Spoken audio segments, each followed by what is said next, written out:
So standard disclaimer, BTC is a very evolving topic, so we make sure that we have the latest information available for you, and then if there's anything changing, we'll keep you posted on that, right?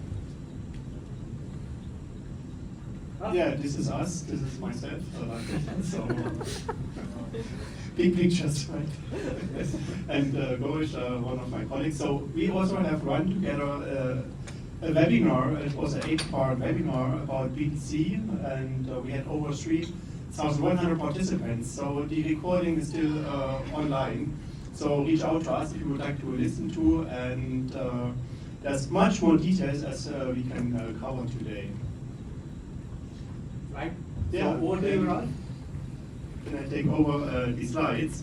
And we start with our sessions, and here I also have a question to you. So here it's stated only 34% of business leaders report high trust in their data capabilities. So how does this look like on your end? Do you trust? Do you do not trust? Just your hands. Who's trusting? Oh, 0 hands up, so there's something to improve. And then, so I have myself a background also in data and analytics, and then I think one of the IBM colleagues, we met I think 23 years ago on a project in London, and I was still dealing with BW, so normal, right? Thank you for coming. And then when we look at the second number, 55%, data quality remains their #1 challenge. So how does this look like on your? So do you have a challenge with data quality in your organizations? Show of hand. And then what's the most favorite tool you are using? Excel, right? Hopefully not. But still there as well. So when we look into this story, why we start with BTC and what are our 5 guiding principles.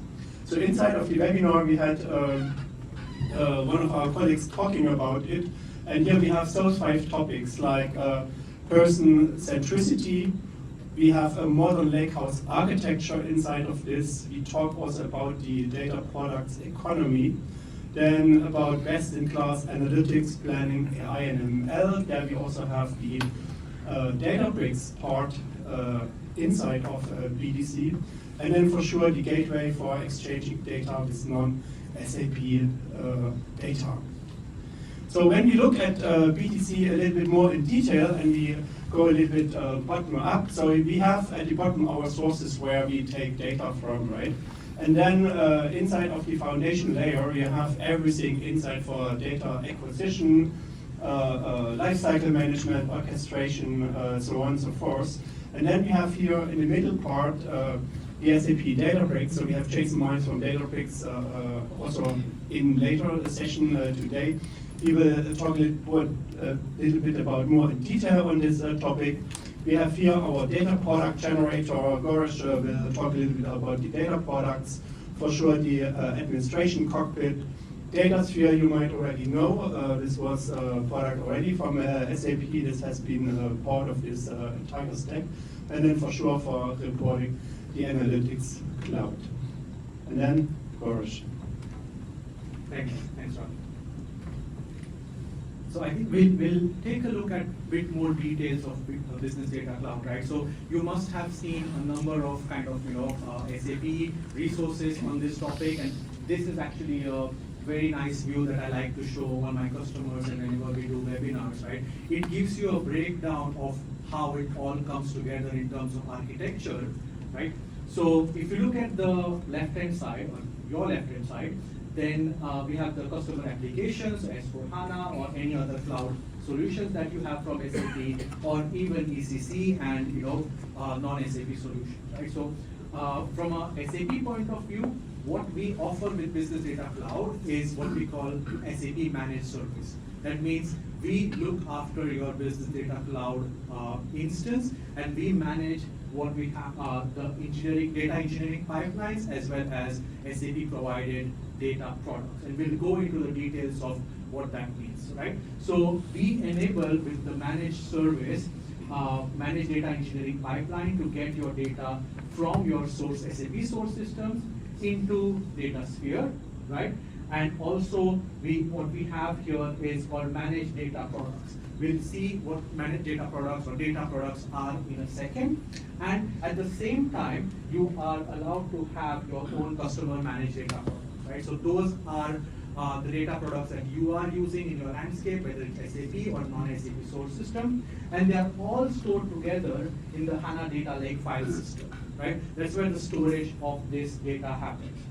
We then have it shared with DataSphere instance, which resides within Business Data Cloud, and over there you will have the business content, the marketplace for partners to share the data.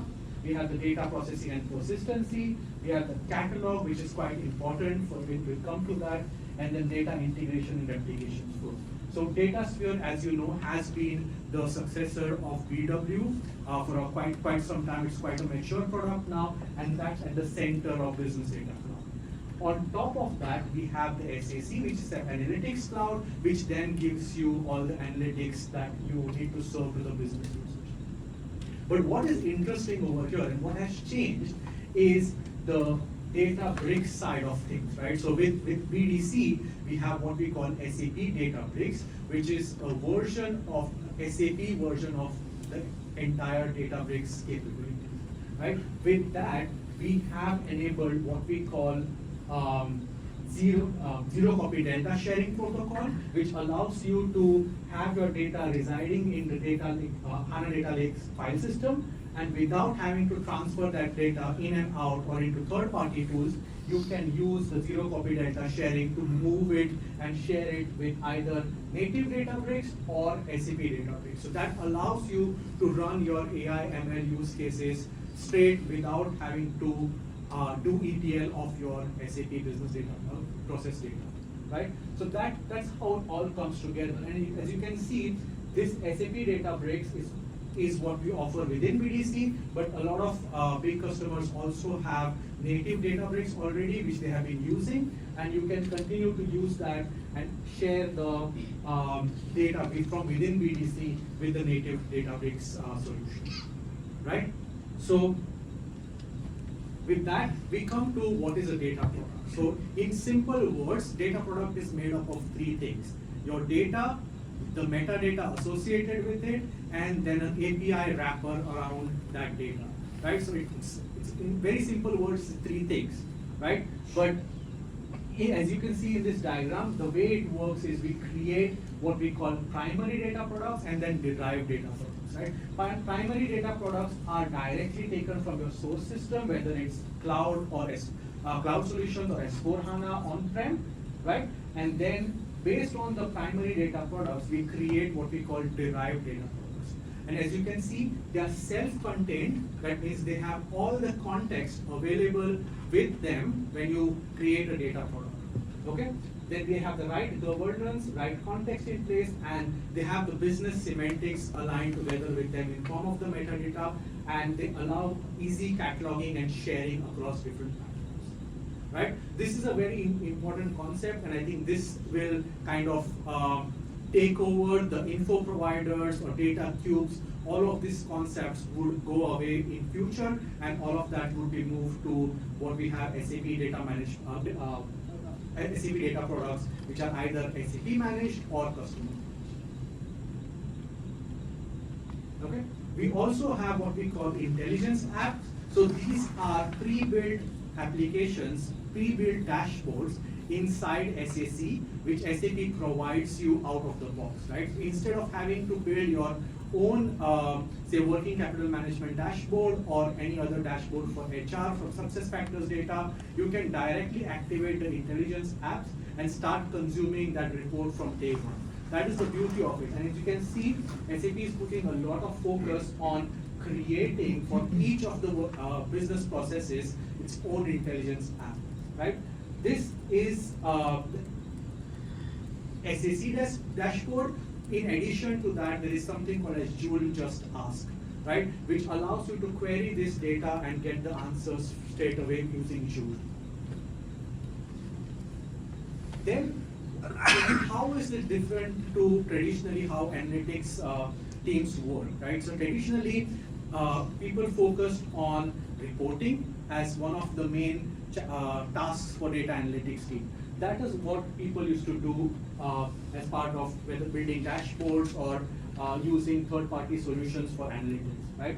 But the way we see is the future is with not only with reporting, but also with prediction that is made possible with SAP Databricks, and at the same time having extended planning and doing the reporting in such a way that it all comes together within the same ecosystem rather than moving the data around.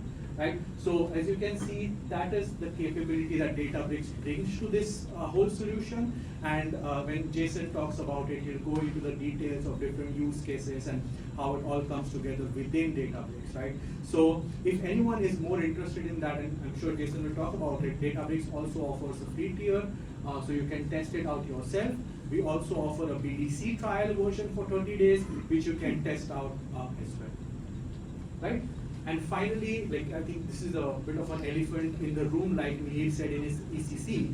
BW is actually the second largest installation, right, across number of BW systems, the second largest after ECC installation. And a lot of our customers have a lot of custom info providers, data cubes created within BW. One of the key questions that we get is that all wasted? And that is what we need to be very sure about, is none of that is wasted. So that is where the data product generator comes in, right? Which allows, once you are in BW Private Cloud Edition, which is basically BW and RISE, right? Which allows you to bring in all of your info provider data or any content, business content that you're consuming within BW into BDC.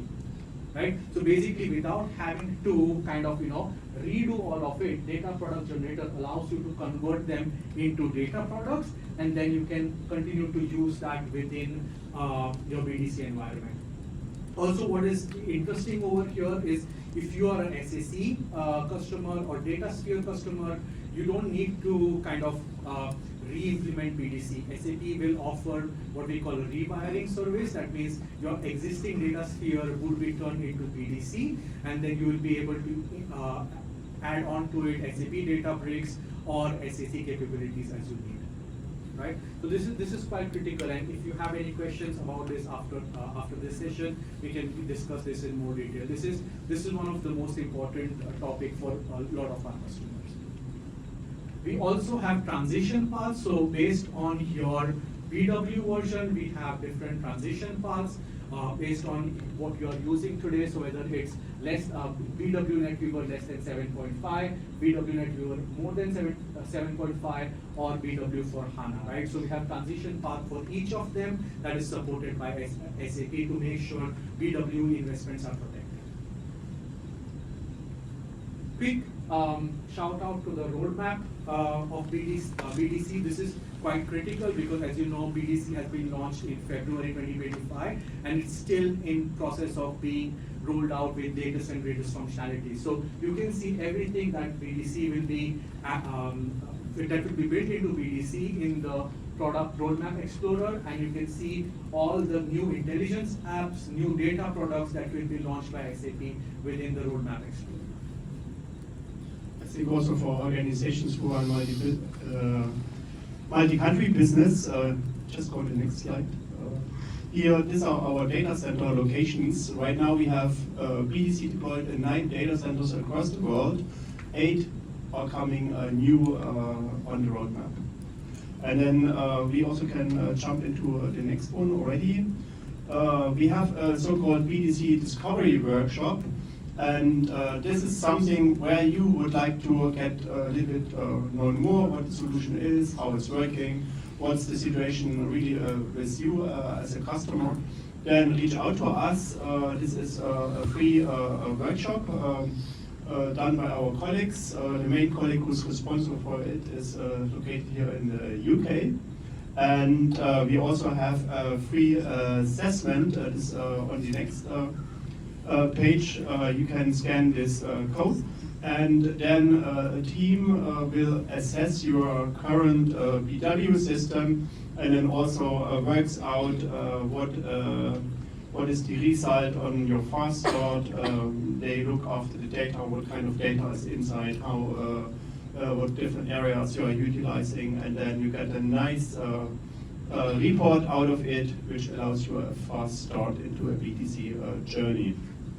Straightforward to order. And then for sure we are available for further questions after the session. And then I would suggest we start immediately with the next one, Yes. because we catch up a little bit tight. So we have Kumud joining us now to talk about integration. Right. Any questions while Kumud gets set up on any of the topics that we talked about? Yeah, quite interested in where Yeah. you see master data sitting in the BDC context. Yeah, so at the moment, the strategic solution for master data continues to be MDG, master data governance. I am not sure if that is planned to be integrated directly in BDC at the moment. But the two kind of key solutions there in master data, MDG on-prem or private cloud, and then MDG cloud. So on the business warehouse, retaining the business warehouse, you said the data products that could move the data directly to BDC. So after that, the business warehouse disappears or it continues? No, so it's we know that our customers have very long kind of use BW, and they have a lot of customization over there in their BW solution. So BW doesn't disappear. So the first step of integrating BW into BDC is moving BW to private cloud edition.